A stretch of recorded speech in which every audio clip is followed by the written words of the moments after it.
What is going on, everybody, and welcome back to the best night of the week, the best show of the week, outside of Locked On Ole Miss, of course. But it's SEC After Dark with your boys, Stephen Willis, Mike Huseman. I'm Jake Thomas, Jeff Beecham. We're going to no Corey tonight. We'll have Boss Man here in a little bit, and no Hammer as well. Guys, good to see y'all. And how's everybody doing? I'm doing fantastic because after watching today, I am confident the Tigers are going to win 162 games and the World Series. And Kevin McConaughey had 4 hits in his debut, so I'm in a good mood. There you go. Yeah, that's good to be, man. We got an Ash good and first Pat game. show. Yeah, Ash and Pat show. We got some Sweet 16 talk. You know, Texas is playing right now. There's still a few Alabama or a few SEC teams, Alabama, Tennessee, still in it, playing for a chance to move to the Elite Eight. You got spring practice talk, maybe a little bit baseball, but you know what's next, boys? It's lava time. Ooh.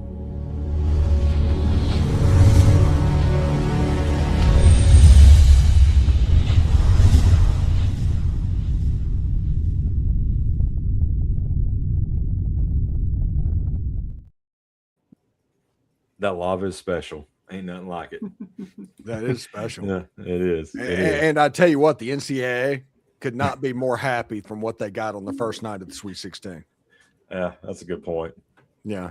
1-point games in both the games right now. Yeah, they're both real good. Well, yeah, they've both been fun. I've been watching the Texas game. You know, they got out. They just shot. You know, was hitting shots early on. Then, you know, who are they playing? I just drew a blank. Texas playing Purdue. Now Purdue's like the serial choker of the NCAA tournament. Right. They're basically Virginia but gold. Right. Yep.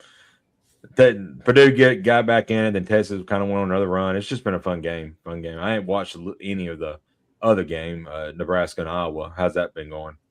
Nebraska, who before the last game had never won an NCAA tournament game, they're up by 2 points with about 9 minutes to go for the Elite Eight. So, okay, yeah, good day for the Cornhuskers. Good day for the Cornhuskers. Sanford, their best players playing well. Makes sense. Jeb, how you feel about Tennessee's chances? Well, I didn't pick Tennessee to get past Virginia, so I don't know. I feel like our chances are great, but not bad. Tennessee's a good all-around, like well-rounded team and does well in a lot of spots, which I like. They're just not great at any of them, but it just depends. I mean, they've had a couple players that Mitt's back and doing well, and then is it Gillespie? Is that his name? Has just had a phenomenal run in these last couple games. So if he can keep doing that, who knows? Tennessee's an interesting matchup for some teams too because they're unique, just the way they're made up and play. They're unique, so they could give problems to some people. I was kind of afraid that Virginia, we just weren't going to match up well with them, but I think we out Virginia them. We played better than they did. And then the team we played before them, my man of Ohio, I wasn't as worried about, but they were one of those teams that living down the threes. And I think we shot, I don't know, like maybe double the number of threes hit. Like we definitely outplayed them on that board just for fun. So like I said, Tennessee can do a lot of different things. Yeah. It's just, can they do any of them well enough to win? That's what we're going to find out. Yeah, Texas versus Arkansas in the Elite Eight. Sign me up. I want to see that. That would be cool. Arkansas would was be fight. Arkansas is going to have. That's going to be. I think that's the game of the Sweet 16 is Arkansas Arizona because Arizona's only lost 2 games. They are really good. Yeah, that is going to be a fun game for sure. You know, Arkansas plays that gritty defense, so it's going to be interesting to see what kind of if they're able to. Make the shots because the defense is going to be really good. It's just all about making the shots for the Arkansas team. Yep. Yeah, they have a fairly decent new coach. He's not bad. Yeah. It's done well for him. Hall of Fame coach, I believe. Yeah. But should be interesting. Is Nate Oates going to North Carolina? No. Kansas. Who knows if that job? Yeah, if Kansas comes open, I think Nate Oates and Todd Golden's going to be right at the top of the list for North Carolina and Kansas, honestly. Right, that what they ought to be. Yeah, the name we're seeing is like for some of these jobs is Dusty May. I don't know that he leaves Michigan though. Pretty good gig there. Yeah, and Michigan's a pretty good. I mean, they're pretty good right now too, and that's what Alabama's got net. So we'll see how playing well. how it goes. But you know, and you know, especially this late in the season and March Madness, all depends on who's making their shots. You know, anything can happen. You can get upset by anybody if you're making the shots and the other team ain't. Yeah. And that's why I think Arizona-Arkansas is such a fun game, because Arizona has 7 guys that score double digits. Arkansas has Acuff, who are totally leading that team and is hot right now. Yeah, right. Yeah. It'll be interesting to see. Absolutely. We're about to have Boss Man in as well. What's up, Boss Man? Welcome in. What's up, y'all? Good to see you. Good to see you. Yeah, we're sitting here talking. The NCAA's got their wish basically for the first 2 games of the Sweet 16 because they're both excellent. Yeah, catch me up. I've been out of the loop. I've been working. What's been going on? Texas is up by 1 point over Purdue, 70-69 with about 4 minutes left. Nebraska is up on Iowa, 62-59 with about 7.5 minutes left. Okay, getting interesting. Somebody page Hammer here. He had Purdue going all the way, winning the national title. So, wow! Yeah. So Texas is the one that kills that. He'll have a rough night. Yeah, I have Arizona in mind. So nice. I basically said that Purdue was the gold version of Virginia, which means they choke in the NCAA tournament. Yeah, that's true. Yep, but that one time Virginia won it. One time, maybe this year. Could be. All it takes is one time against Chris Beard, right? Right. Yeah. And granted, full circle. Purdue played for a national title 2 years ago, but when you have a 7'4" center who dominates, it helps. Yeah. Right. Who can shoot free throws, because that's important too. Now they got that 40-year-old guard. It seems like he's been in college for 18 years now. I think he's got a kid my age. He's so long, but he's good. He's good. I ain't going to say nothing bad about him for sure. By the way, Tommy Tuberville put a bill out where he's going to fix college football and stop all of this crazy movement. Tommy Tuberville has that bill. I'm not going to just take off in the middle of the night. Proving once again there's absolutely zero shame in Washington. Right, yeah, for sure. The dude Irish goodbye a recruit on a visit to Texas Tech so he could take the Cincinnati job. Yep. I heard he delivered the bill to the parliamentarian in a pine box. Yeah, seriously. Yep, for sure. And they're going to sit here and talk about poaching and all of that stuff. Listen. Everybody knew that Will Wade was going to LSU. Everybody knew that was going to happen. Knew. Nobody, Matt McMahon was not fired until right before it was announced. And all of this is going on while he's it was poaching. It's the same exact thing that they cry about all the time. They do it to the schools themselves. Mm-hmm. And that's hilarious. And by the way, is there a more hated university in all sports right now than LSU? No, none whatsoever. And the funny part of it, man, is they embrace it. They are. Yeah, they don't care. They love it. Yeah. Well, they love it until they're 7-5. That's true. Then they hate everybody. Yeah. And then it's going to be, why is everybody against us? And they're so mean. And oh my goodness, why can't we ever beat Alabama? And Ole Miss beat us by 32. And shut up. And we already talked with that schedule. They could definitely be 7-5. Oh, yeah, that schedule is brutal. Yeah. Lane Kiffin's already saying, hey, I want to preach patience of what's going on. And I'm like, dude, you have a $40 million roster. That doesn't come with patience. I watched that this morning, where he said that's like, when you're making that much money, nobody, and it's not unique to him. Yeah. When your expectations are that high, nobody gets patience. You don't get a rebuilding year. It's part of that's your reward for having success. Right. And it's on top of that, Mike. This is something that I've been harping on now for, whenever we get a chance to, a couple months here now, is that, especially since the national title, Curt Cignetti changed the entire thing. 2 years, that guy got it done. Year 1, he goes to the playoff. Year 2, he goes to the playoff again, and then he wins the national title at Indiana, of all places. Mm-hmm. If you have LSU resources, you're getting all this money to come to LSU. You got $40 million roster, maybe the first $40 million roster in college football. You don't get a rebuilding year, like you said. Put up or shut up No, tonight, put the tomorrow. pressure on. Speaking of that, one of the other topics I wanted to bring up tonight. So, there's the mythical $20 million limit, for whatever. Kyle Whittingham said today, some Michigan, I don't know if it was Ann Arbor or Detroit person was interviewing him, and he said that $20 million limit is totally a myth. There are going to be half a dozen teams this year that have $50 million rosters. Mm-hmm. For sure. For sure. And LSU's going to be one. I think Jordan Seaton's getting nearly $10 million himself. Good Lord. Yeah. Yeah. I mean, That is insane. Who NIL wise, this is an interesting hypothetical. Who is making them? If you could think of one guy, who do we think is the highest paid NIL guy this year? it's got to be Arch, right? For me, it would Art. be either Sam Levitt or Darian Mensah. Because it's going to be some of the change schools, I think. Yeah. No, I think the NIL is coming to go from deep pockets. Now, rev share, that's a different story. Okay. But for the NIL, that's coming from a different pot. So if you put it all together, I think Arch has a good thing. Now, if you look at rev share, up there too. they had to overpay that quarterback coming in to LSU because they lost him. They did the embarrassing thing where he left. Lane Kiffin went out there and tried to re-recruiting. They had to offer him basically double what they were offering before. So his rev share number is probably astronomically high. Yeah. Good Lord. Are we maybe 3 years, either 2 or 3 years removed from thinking that whoever got the $8 million, probably Nico, contract was just so ridiculous? And now we got 10. And that was basically $2 million a year. Yeah, $2 million a year. And now it's escalated so quickly. Jeb, that's a great point. I mean, I don't know if you guys saw this interview. I can't remember who did it, but Josh Pastner, who's at UNLV now, was at Georgia Tech for a while. He did an interview, I think it was yesterday, and there was a couple clips coming out on Twitter.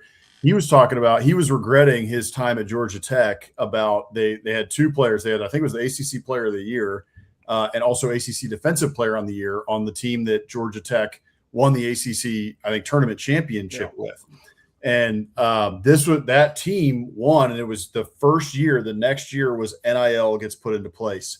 And so those kids came back and they said, hey, coach, look, NIL is a thing now. Like, we want to get paid. And so we're asking for $75,000.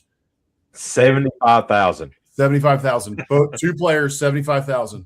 And so he went back to the administration, at Georgia Tech, and was like, hey, can we figure this out? Like, we need $75K for these two kids. And Georgia Tech was like, no way, we're not going to do that. We're an academic school. And not like this NIL thing isn't going to be a thing. And so he was like, all right, whatever. And he it's just crazy to think about $75K for two players that won you an ACC title not long ago. And now, I mean, he said it in his interview. He's like, now my roster at UNLV is like in the millions. Now that $75,000 is for the 13th spot on your roster that's only there to be a situational player and very set things and very good on the scout team. You know, Bobby Boucher, I'll go dig into my couch cushions. And may get a snap or two on special teams. That's about it. Yeah. I mean, $150K for two players, and now, I mean, that's ridiculous. It's crazy how fast it's escalated. That's I think what has a lot of people worried is, where's it going? I mean, we got to do something to rein it in, and we can't wait too long.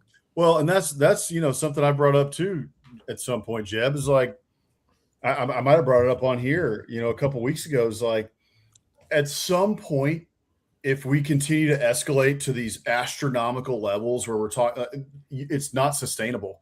There will be donors at these schools who are the mega donors. I mean, what does each school have, right? Like some of these big schools, Ohio State, how many really big donors do they have, that could just fund this stuff in perpetuity? Maybe Oregon has a big one. The Big Ten schools have more than the SEC.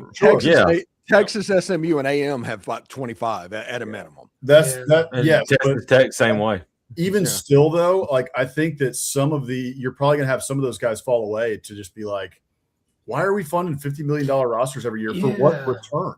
Are we going to do this for 20 years? That's the problem. You have to win immediately, or they're going to want their money back. As long as you're winning, the money's not a problem, because you have the Ole Miss situation. We're fine giving money away what's going on because we're winning. Mm-hmm. You do what a Mississippi State's doing, 4-8. I bet it's difficult to raise a quarter of that amount of money. From those boosters. That's what's not sustainable, is you just can't count on the money. for the good times and bad. Right. Well, and they had to do this in the NFL. I mean, remember rookie contracts getting crazier and crazier every year till, players were getting $50 million coming straight out of high school. They had to eventually say, okay, we've got to cap this somewhere and stop raising it so ridiculously every year. But how? who was the LSU quarterback that? The year that happened. The year that happened, so Sam Bradford was the first pick in 2010. Was instantly one of the highest paid QBs in the league. They put it in place. Cam Newton was the first pick the next year. Was in what is now the rookie scale, where it's significantly less. Yeah, definitely ended up being worth more, but it was collectively bargained. We have to get to the point where we collectively bargain before that's even a thing. We're gonna need a student union, yeah. Or in baseball, we're just gonna not have a season next year because of that. There you go. Yeah, that's true. Yeah, that's absolutely the case, and they're going to come back and have a salary cap, and that's the end of the Dodgers. Thank goodness. It's almost worth not playing a season to not have the Dodgers anymore. I think we need a floor more than that to make the non-competitive teams actually try to compete. Yeah. Today, I was watching the game on NBC in the early afternoon, and they said the Pirates, for the first time in their history, have $100 million roster. Wow. And they're still going to suck, aren't they? Actually, the rumor is the Pirates might make it to the postseason this year. Hey, pretty awesome. Because they have Paul Skeens, they have another flamethrower that's coming up, and they have the top prospect in baseball. They're going to do the service type thing, and he'll be up in the big leagues. Finally, man, that's awesome. I saw Skeens got shelled today. Steve, with the prospect, are they not going to play him for the first month so his service time kicks? Yeah, they're going to do this. It is still the Pirates. Yeah. Now, that's the reason I was so impressed that Kevin McGonigal was brought up for opening today. By the way, just in case nobody heard, 4 for 5 today. Yeah. They did that crap with the little service thing with Ronald Acuna Jr. and I about flipped. I'm like, your best player on your entire roster is wasting away in AAA just because of service. That's stupid. I remember Chris Bryant was like the first guy where it became a thing. Yeah, when he was with the Cubs. God. But now they've made it to, because everybody was manipulating the service time. I'm sorry you turning in for MLB After Dark, but they made a rule to where if you're on the opening day roster and you win Rookie of the Year, you get a draft pick on top of everything else. Okay. So if McGonigal wins Rookie of the Year, Detroit gets a second first-round draft pick. Really? Compensation. Did he play short or third today, Steve? Where they played third? Okay. Yeah, it's going to be him and Javi Baez playing that side. Because I know he came up as a shortstop, but they high school and recruit-wise, but then they're saying he might play third now. So I don't know. Well, he's going to play short some too. He played well in spring training. It was really cool to get to see him playing ball. He's going to be so good. He has one of the prettiest swings I've ever seen. I mean, it's amazing. Marcus Russell. Who's that kid for the Red Sox? I'm looking forward to watching him more. Roman Anthony, man. Yeah, former Ole Miss signee. Yeah, so I saw that. I was just reading up, opening day, right? Like reading up on some of these teams. What's the outlook? And then I started looking into Roman Anthony. I was like, dang, this kid, he's a baller. And I saw committed to Ole Miss. Yeah, he's a candidate for their MVP this year. Yeah, that's where he is. Steve, isn't one of the young top prospects a guy from the Jackson area? Yeah, Connor Griffin, the Pirates guy. It is okay. Mm-hmm. Yeah, he committed to LSU, but heck, he grew up playing in Florence, which is where I played Little League in high school. So he probably played on the same fields I did, and he's the number one prospect in baseball. Wow, nice. And you're hosting a $1 billion watched, podcast. Not $1 billion watch. I wish it was $1 billion watch. I do too. Yeah. It'll get there eventually. Yeah, me and Jeb would live in Tampa. Yeah, because yeah. Good old Tampa. Yeah. It's like, hello, Boston daddy and issues. Boston, and I could get like busting with the boys where we just pot all day. There you go. Yeah, right. If we ever made a decent amount of money, I'm dead serious. If I ever hit the lottery, this After Dark channel would be absolutely obnoxious to the point where everybody's like, where the hell did they come from? Nice. I love it. I'm here And for it would be based out of Winter Haven. I'd move all you guys down here and we just do this full time. Oh man, that'd be so fun. Yep. So fun. That would be a good time. Hey, back to what we talked about when I first got on. I got a question about what you guys think. I mean, I know it's funny, it's Tommy Tuberville, but I kind of like some of the things that he said, like 5 for 5. Maybe if you get like a waiver. I've heard, I can't remember if it was in his bill or not, but I've also heard like potential fees or something if you transfer interconference. That might not matter because teams are going to pay whatever, but maybe it might limit that a little bit. So anyway, I was interested to hear y'all's thoughts on those proposals. If Tommy Tuberville presented a bill to where I was going to be presented with $2,000 per month in perpetuity, I still would not trust it. That's fair. You have a reason. Good point. Yeah. You have a very valid reason. Ole Miss fans, I get it. Yeah. Senator X. Senator Yeah, there you go. X proposal Yeah. down. Yeah, it's one of those things. It's like, well, I would trust it more if Ted Cruz said it. That's where we're at with Tommy Tuberville. Well, he sent the bill in from where did he go? Cuba? No, he didn't go to Cuba. Well, Cancun. Cancun. Cancun, Ted. Yeah, yeah, right in the middle of the ice storm. That was great. yeah. I lived through that. I remember that very well. Yeah. That may be one of the last bills he introduces because he's running for governor here in the state of Alabama this upcoming year. I think it's last year. Yeah, Toville. Yeah, that's why he's stepping down. And he'll probably win. But the good news, the only hope that I have is maybe there's enough Alabama fans that are willing to put school over everything else. They may do it. Very possible. It's one of those, I honestly wish nothing but failure in his life, and there cannot be a good thing that happens to him that isn't like the work of the devil. And and I can wish him only the worst moving forward. I mean, he's a snake. He literally had people packing up the football offices at halftime of the Ole Miss Mississippi State game so he could go to Auburn that night. All of the recruiting. David Cutcliffe came in, had no recruiting files. All of that got taken. He's a snake. And listen, Tommy, if you want to curtail all the transfers, a one-time transfer policy, why don't we move that over to coaches as well? Ooh, I love it. Very, very good point. I think the only way that he wins governor, to get the Alabama fan vote is to have like AI or hologram Bear Bryant give him the endorsement. Yeah. Then maybe he wins. If he doesn't get that, man, I don't know. I was thinking, is he going to go after Nick Saban, try and get him to back him up? It's the only thing I can think of. That would win. I guarantee, Jeb, he's going to do that to try to have round tables or something with Nick Saban. Yeah. Just randomly, and I'm sure Lane Kiffin will get to this thing as well. But I just randomly wish shingles on him. That's awful. That's awful. Yeah. I wouldn't wish that on anybody except Paul Maneri.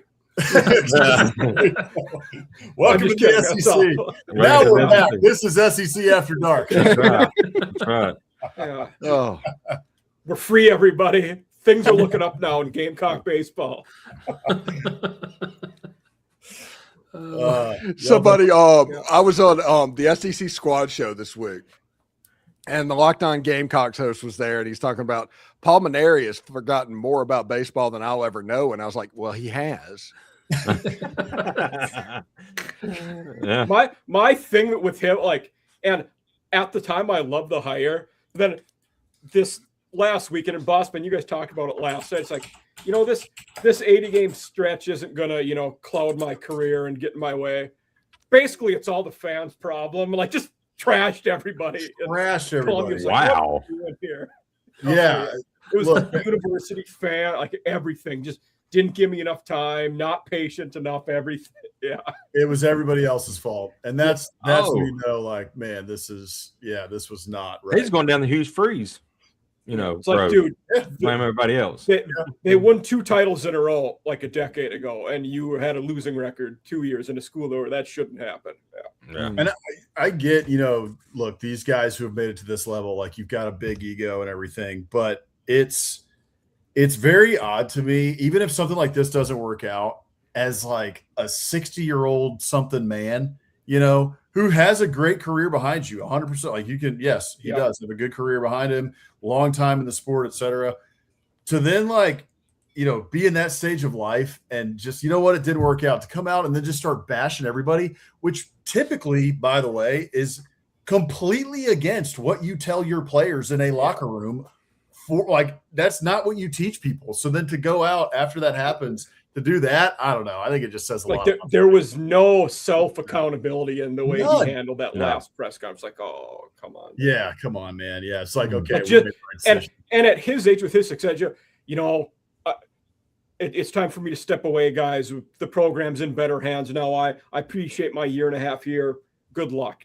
And then everybody would be, yep, see you later. Yeah, it is what it is. Look, it just didn't work out, and look, I'm proud and thankful to have been the head coach for the Gamecocks, and was proud of my time at LSU, and just wish nothing but the best for South Carolina baseball going forward. I was proud to recruit those kids, blah blah blah. Yeah, just leave it at that, dude. Take the high road. Like, you're in your 60s, you got a national title, nobody's questioning your baseball acumen in terms of your entire career.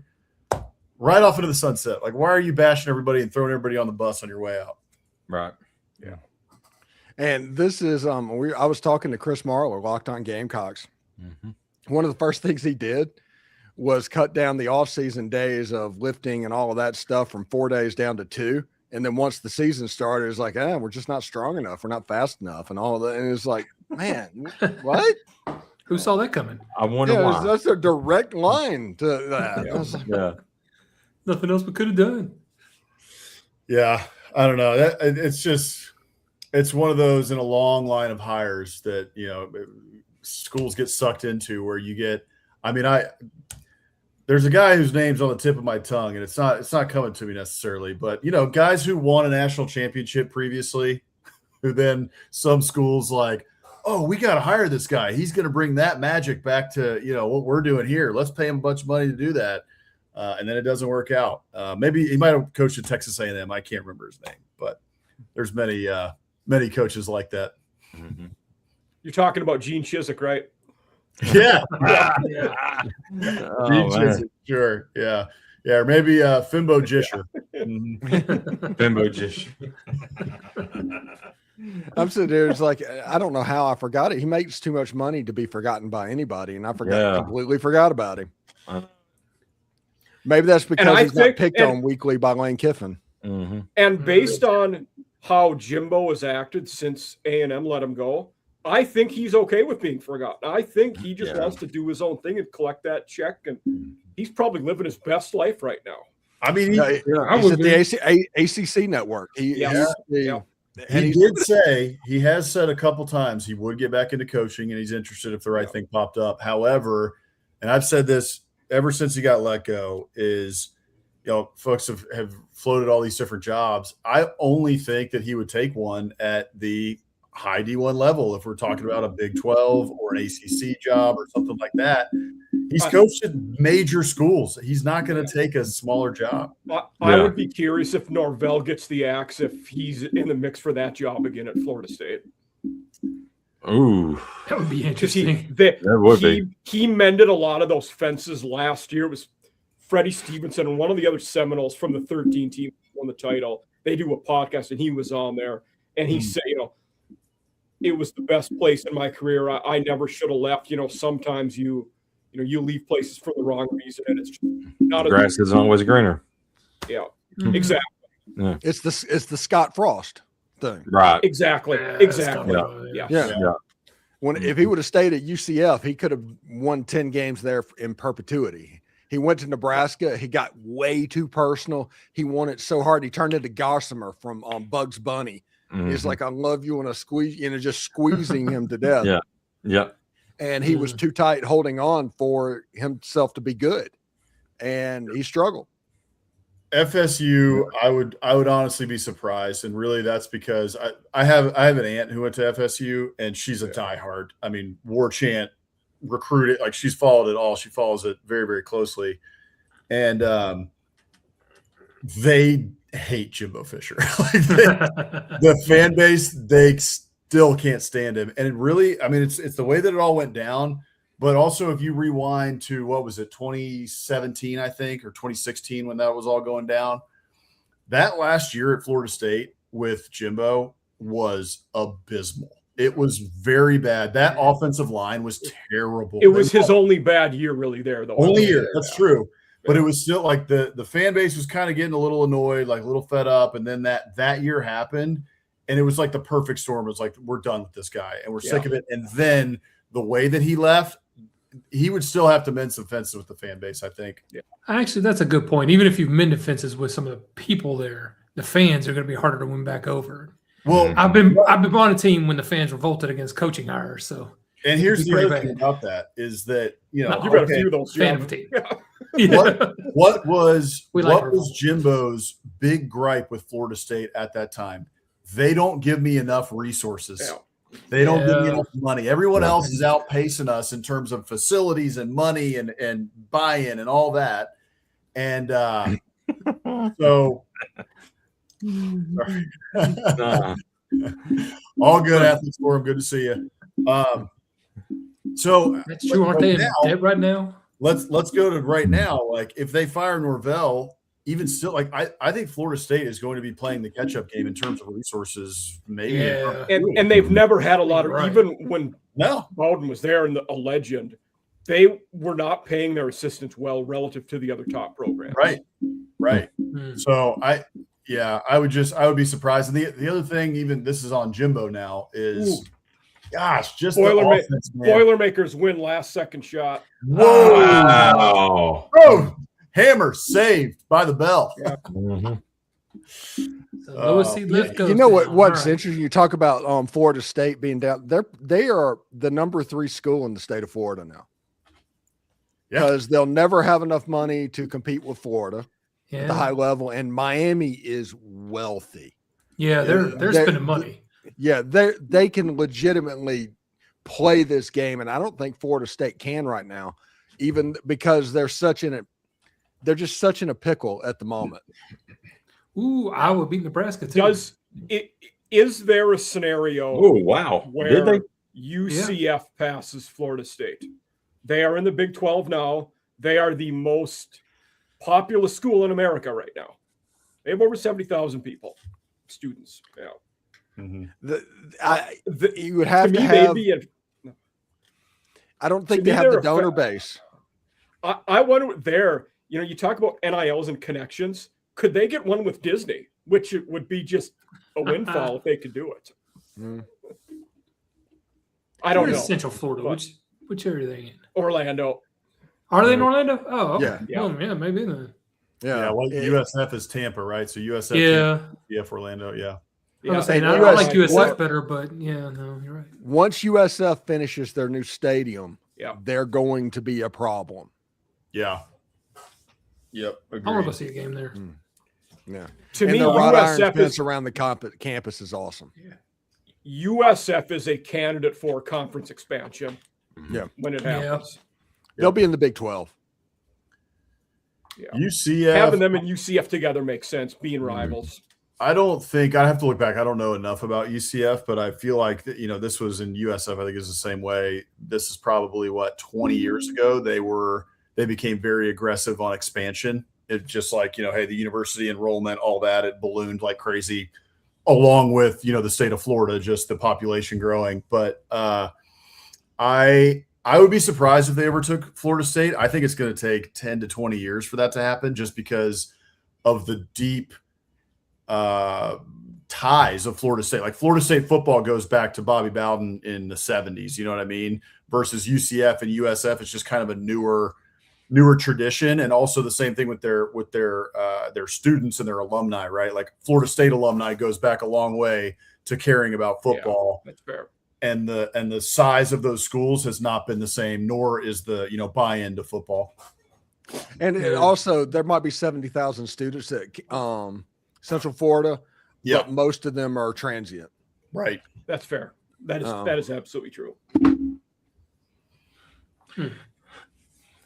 Joel, I've been trying to find it here the last couple of minutes. I can't seem to find it, but I saw it on Twitter maybe a week or two ago. But somebody had posted like all the SEC coaches who have been fired the last decade, I think, is like top 10.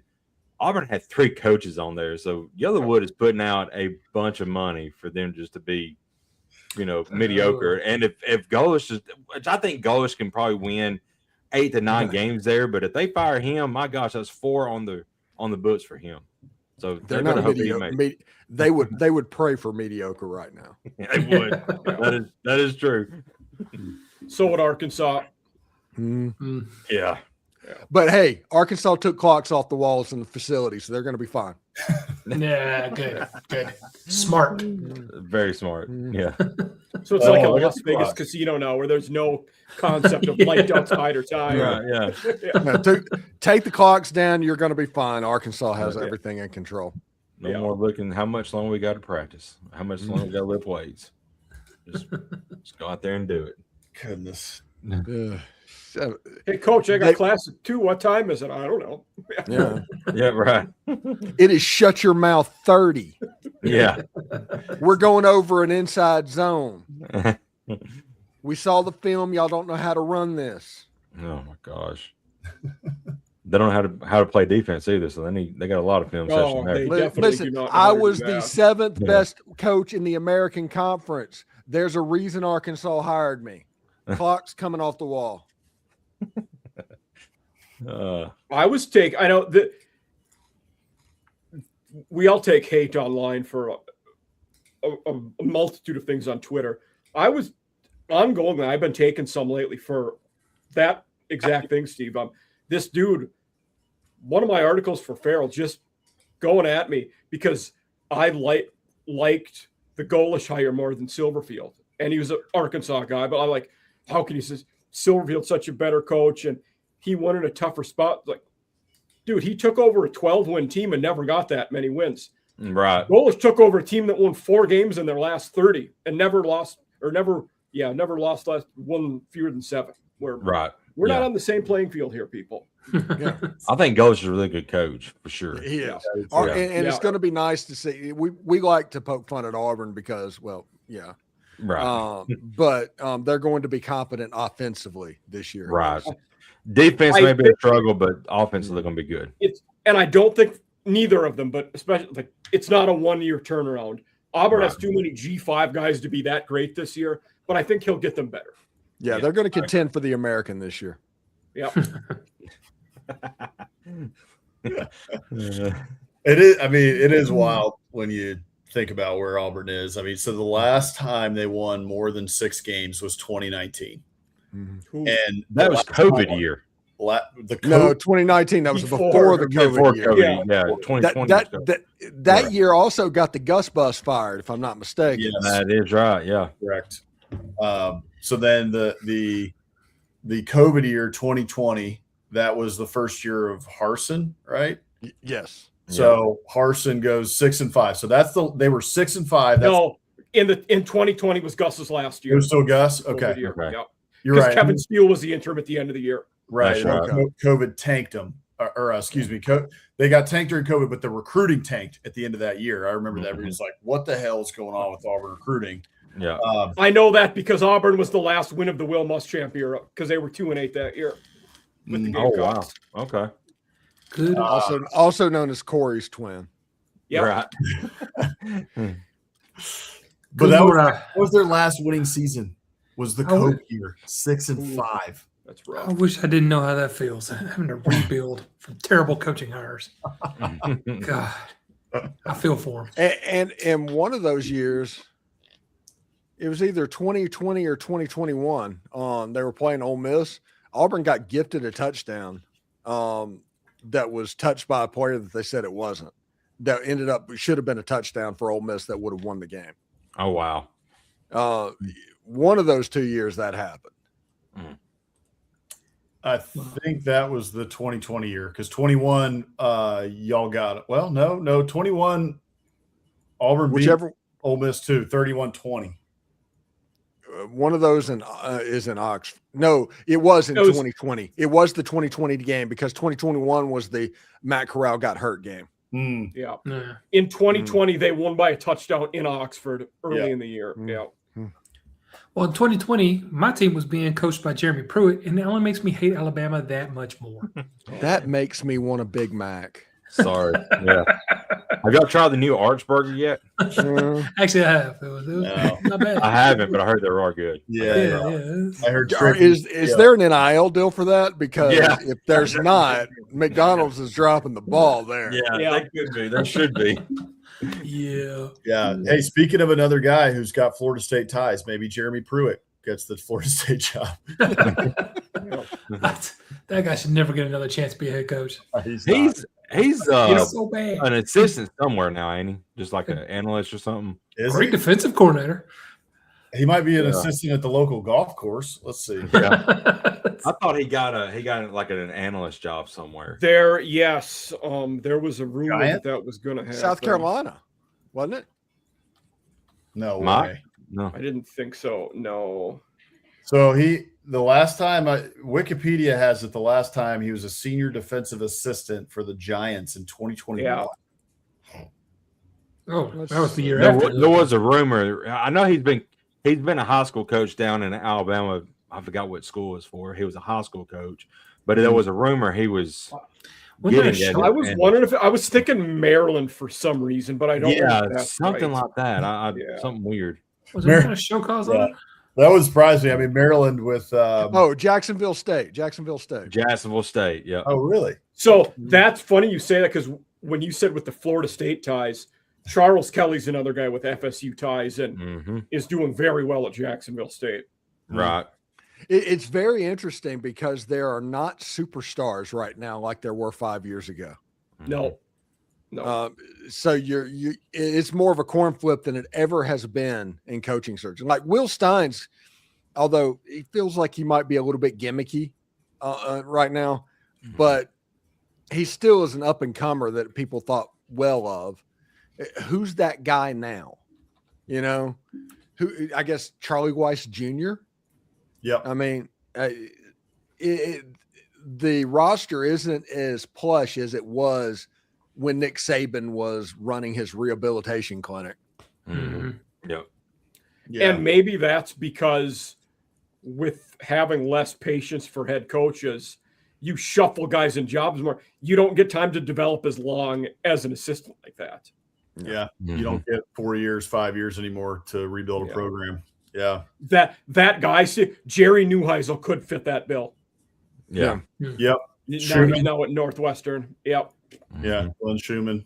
There's a couple. For sure. One guy that's already been a head coach. I would just say Kane Womack, but he's already been a head coach too. Yeah. Kane Womack. One thing that I'm curious about is whether or not Colin Klein's going to be Kansas State's Oklahoma Mike Gundy, or if he's going to be a guy in 4 years that makes bank and goes to the Power Two. Very good point. And what if he goes the third option and they fail? They've not won, historically, they've only been good under two coaches, Kleiman and Bill Snyder. Yeah, that's true. Yeah. So I like Colin Klein. I think Texas A&M, with him being gone, I'm curious to see what that looks like with the first-time coordinator. I'm a little worried too. Yep. Yeah. Especially with the strides we know Marcel Reed's got to make if A&M is going to do any better than they did last year, right? And the big thing we've talked about there too, boss man, is that O-line is going to be pretty green behind the ears. They could start early on. Yeah, it's the problem Texas had last year, which we hammered in the preseason. Like, hey, look, if Texas is not going to be national title, arch Heisman thing, this is where it's going to be an issue, and that was the issue, up until later in the season when those guys started to mesh, and so A&M now is dealing with the same thing. We got a lot to replace along the O-line. Although I will say, I've been listening to Mike Elko's, his press availabilities, and he's been saying that he feels like the offensive line is the deepest he's had it at A&M since he's been there. So that's 2 years he's been there. Year 3, he's like, we got athletes all over. Like, we feel we can interchange them a lot. So that's good things, to hear from Mike Elko. You trust him, but at the same time, let's see it, right? Let's get into week 3 and see what we're feeling. That early game at LSU could be fun. Is Formby starting? Is he on first team? He should be. Yeah, he should be. Mm-hmm. Is he at guard? Is he at tackle? Do you know? I don't know. That's a good question. Okay. I haven't seen. Yeah, I'm pretty sure LSU gets Texas A&M the week after LSU plays Ole Miss. They do. So you want to talk about a tailor-made thing? Ooh, yeah. If you are good at all, and we all know that Blake Baker has not figured out how to stop a running quarterback yet. Nope. That game's in College Station as well. If Lane Kiffin loses to Ole Miss, there's a chance that it gets ugly in Baton Rouge. Mm-hmm. Yeah, even if they lose that first game to Clemson, especially, it could get real ugly. Yeah, I mean, we're like 18 months away from a tarmac at that point. God, 1-3 to start the season would be hilarious. Out of the playoffs, a $40 million roster and out of the playoffs in September. That would be so funny. Man, I am praying on that downfall. Oh my goodness. It's like I said, like LSU right now is got to be the most unliked college football team in college, or college sports team in college sports history. Mm-hmm. Yeah. And the other thing, very few people talk about, Steve, you've mentioned it a few times, but Lane has typically not done well in year 1. It's typically been a rebuilding year for his teams, where he's getting the system in place. He's not great. Yeah. And this is the first time that the system hasn't been put in by one of the Baylor guys since he's been a head coach. He's always had one of the Art Briles disciples to put it in. At Florida Atlantic, it was Kendall Briles. At Ole Miss, it was Jeff Lebby. This year is Charlie Weiss. This already happened, but you're putting in a system. Yeah, I mean, at this point, you're doing it. You're not doing it the way they did it, because the point of that, Ole Miss, whenever Lane got to Ole Miss, or Jeff Lebby was the offensive coordinator, Jojon Finley was the tight ends coach, and Randy Clements was the offensive line coach. That's 3 coaches from that Baylor staff on there to handle the communication and all the structure of what they built. They're trying to bring that in. You don't have that for the first time at LSU. And even with all that, you had 500 records at Ole Miss and at Ole Miss and at Tennessee. He had a 500 record. Yeah. After that A&M game, I mean, it gets easier for him at Metnese, at Kentucky, Mississippi State, at Jordan Hare. But wait. I know you didn't refer to a Lane Kiffin team having it easy at Kentucky. No. Okay, so I know you didn't go there. Yeah, besides that game. But then you're right. Until they hit Alabama, you're right. Then they got Alabama, Texas, at Tennessee. Tennessee. Yeah. So they could start 1-3 and then hopefully go 1-3 in this stretch. If they lose that first game and then lose all them games that I just mentioned, they're 6-6 on the year. Yeah. 6-6 with one of the most expensive rosters in college football.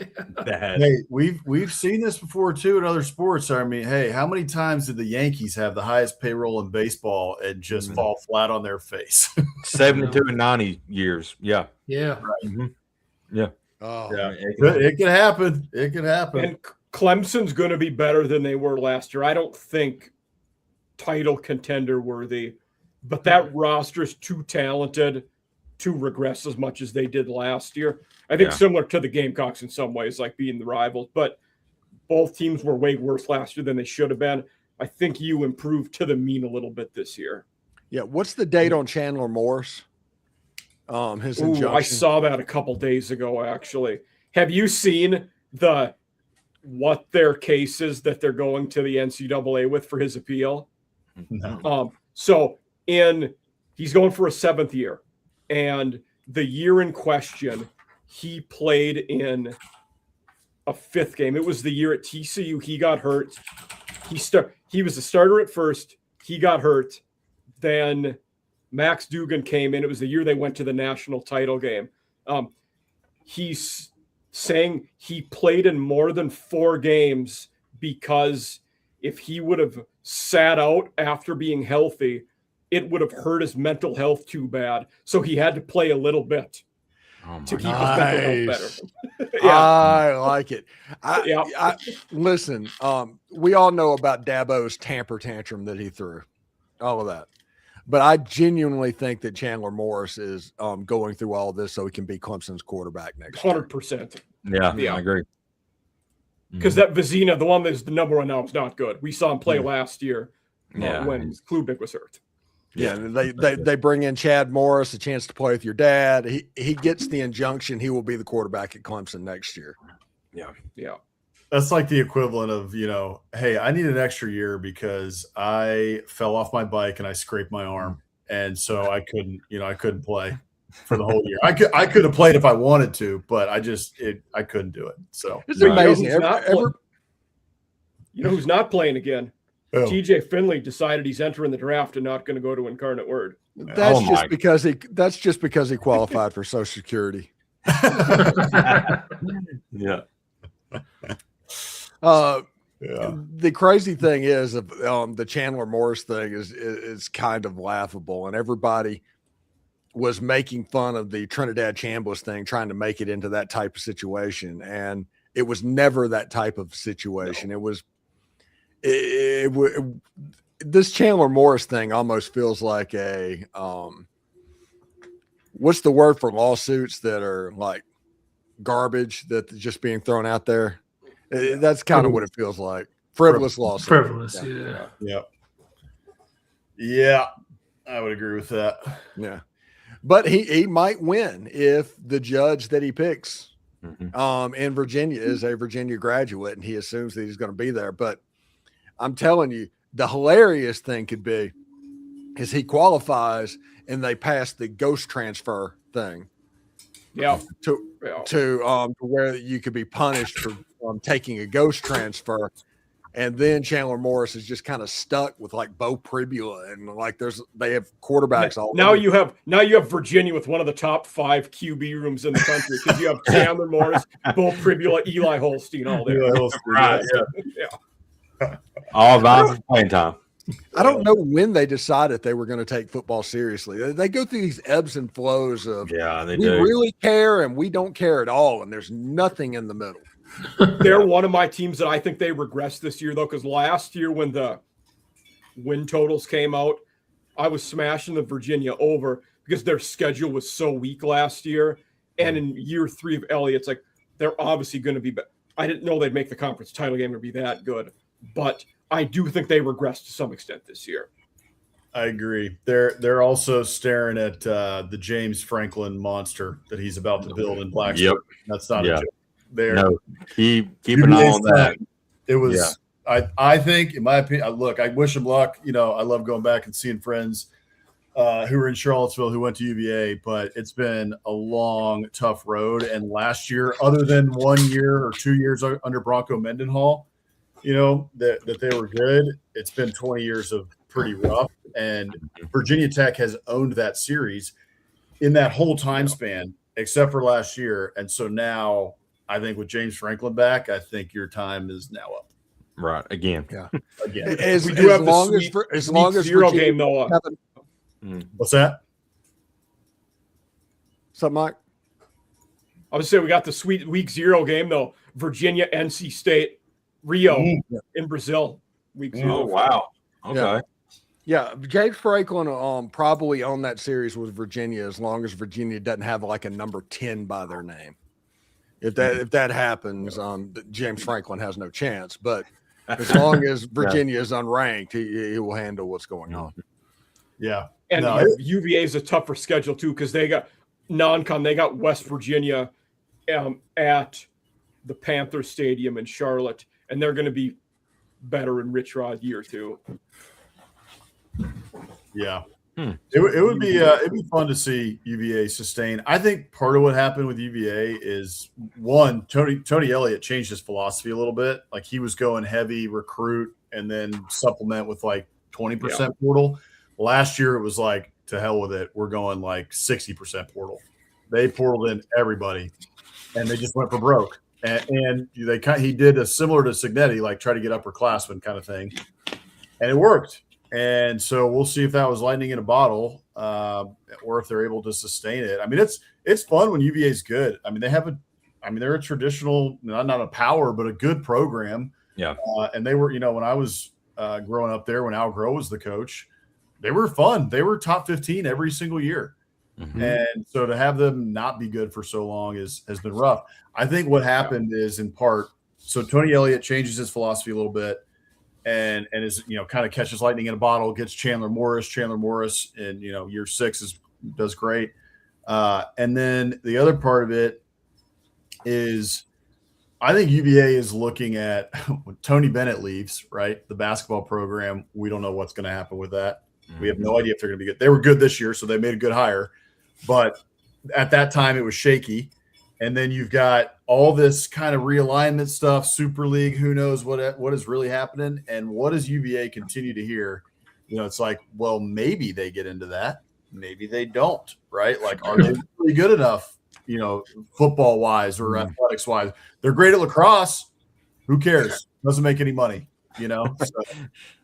They were good at baseball last year. Again, nobody cares. Again, baseball doesn't come into effect with Super League. Well, and same thing. They just lost Brian O'Connor, right? Yeah. He's at Mississippi State, and he's kicking ass down there, right? Yeah, he's really good. They're really good, dude. They're going to win a title in the next 3 years. So like, I think UVA has been seeing that and it's kind of like, all right, we got to really invest. And football's the engine. Everybody knows it, right? We got to invest. We got to figure this out because we can't get left behind.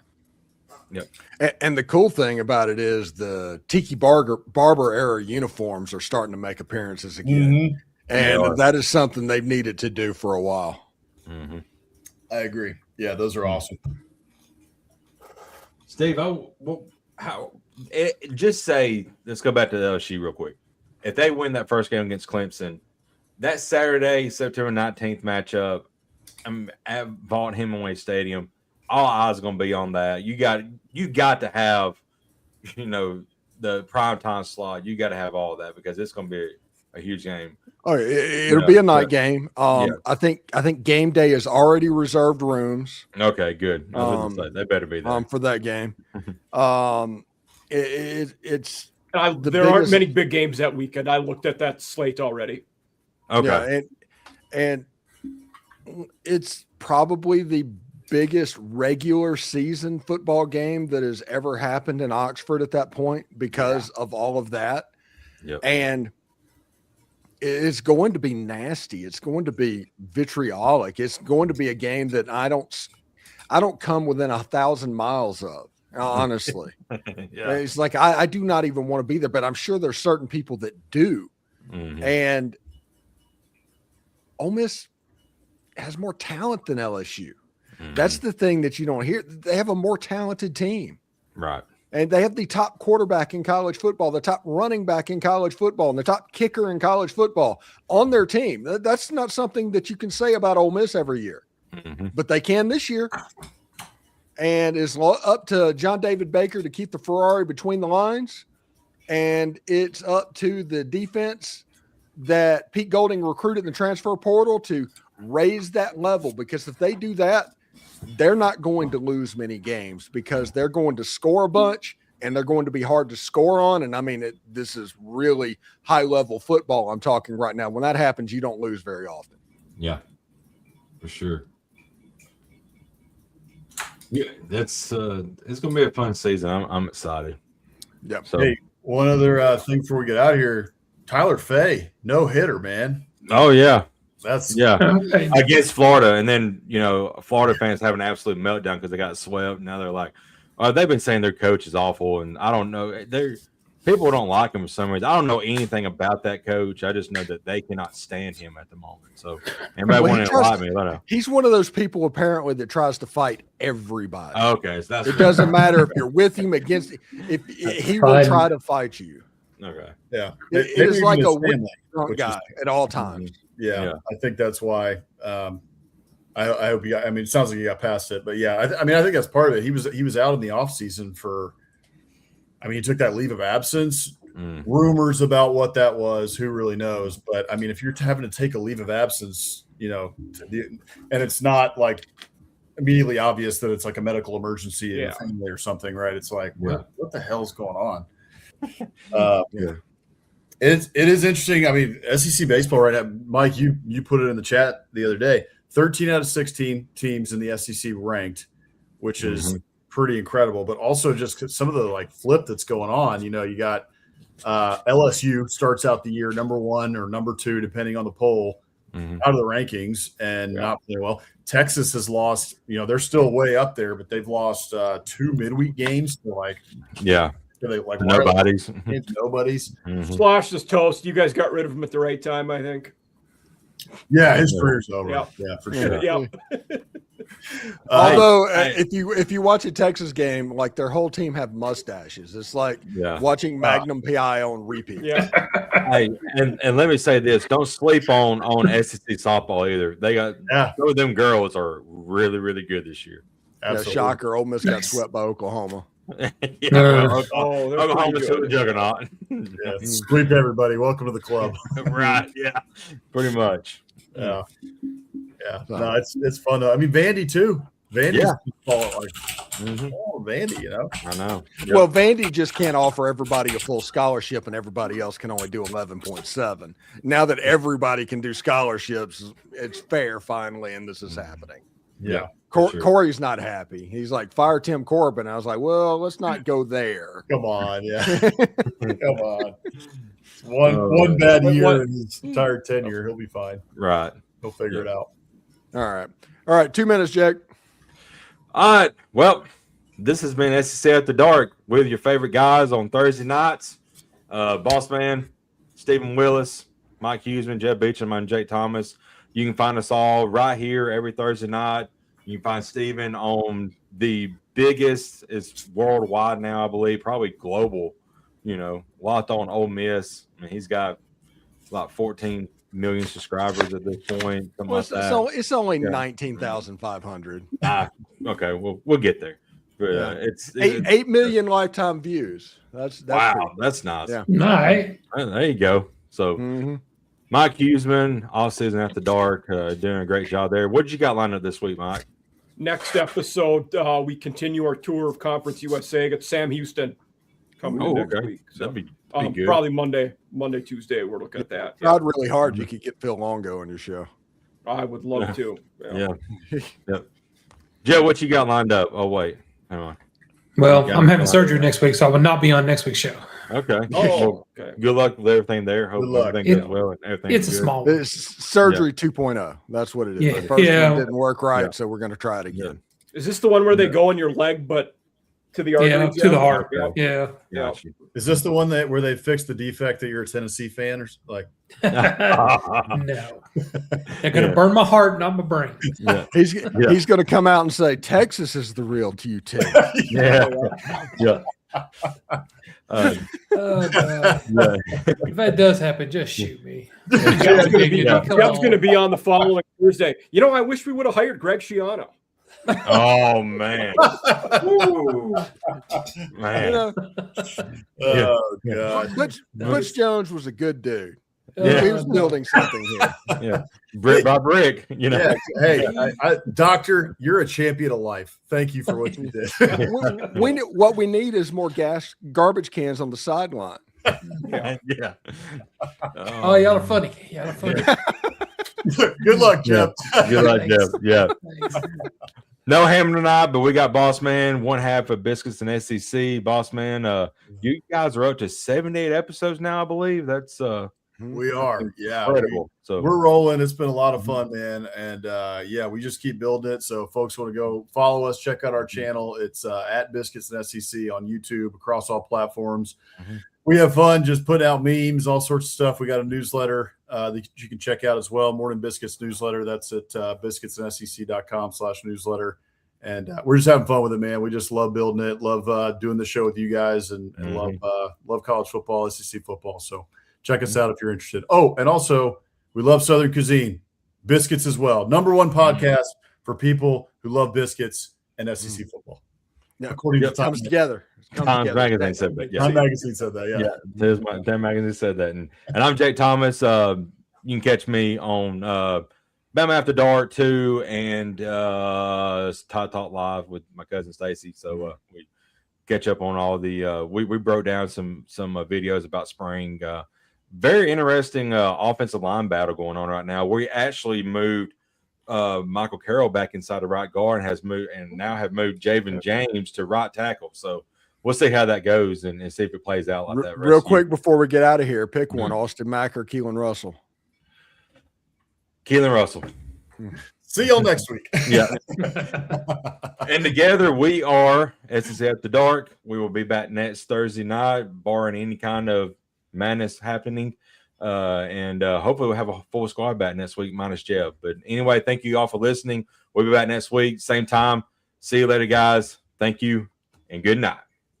Gig 'em. Extreme. Go Howdy, Vols. toddy.